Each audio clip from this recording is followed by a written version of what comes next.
எங்க தலைவர் இன்விடேஷன் கொடுத்தது கண்ணப்பனுக்கு தெரியுமா?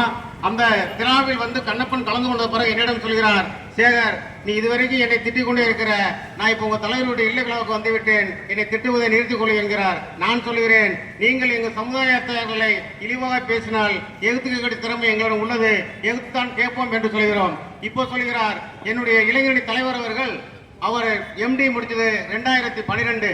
இவர் அப்போது எங்கே இருந்தால் இப்போ சொல்கிறார், நான் வந்து தலைவர் பேரை சொல்லி நான் வந்து அவருடைய பையனுக்கு 2 கோடி இலவசமாக சீட்டு பெற்றுக் கொடுக்கிறார். ஏன் உங்களுக்கு என்ன புத்தி மாறி போச்சா? நீங்கள் அப்போது எந்த கட்சியில் இருந்தீர்கள்? நீங்க தனியாக ஒரு கட்சியா மக்கள் தேர்தல் கட்சி ஆரம்பித்தீர்கள். அந்த ஆரம்பிக்கும் போது என் தலைவர்களை நீங்கள் சிறையில் சென்று பார்த்து நான் ராமநாதபுரம் பாராளுமன்றத்தில் இருக்கிறேன், எனக்கு ஆதரவு என்று கேட்கவில்லையா? அப்போது தலைவரை வந்து ஒடுக்கப்பட்டவர்கள் உங்களுக்கு புரியவில்லையா?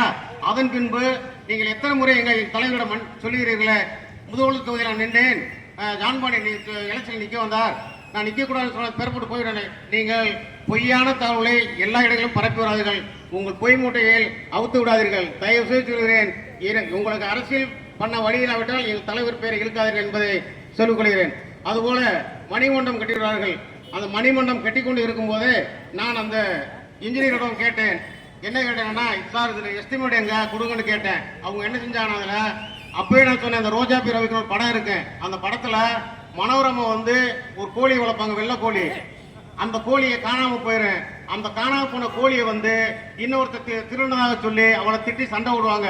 அப்ப கமலஹாசன் அந்த வெள்ளை கோழியை பிடித்து கொண்டு வந்து, ஏப்பா இப்பதான் நான் வந்து கோழியை காணாம திட்டி போட்டேன், காலையில சண்டை வரேன், இந்த மைய எடுத்து வந்து மைய ஊத்துவாங்க.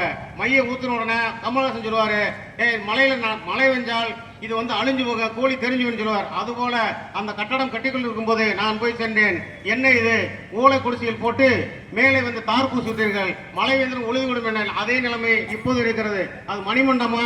இல்லை, மணமகள் அறைன்னு சொல்றாங்க. தயவு செய்து மணமகள் மாளிகைன்னு சொல்லி இப்ப மதுபானை வைக்கிறார்கள், அது கூட ரெடிமேட் தெரியவில்லை. எனவே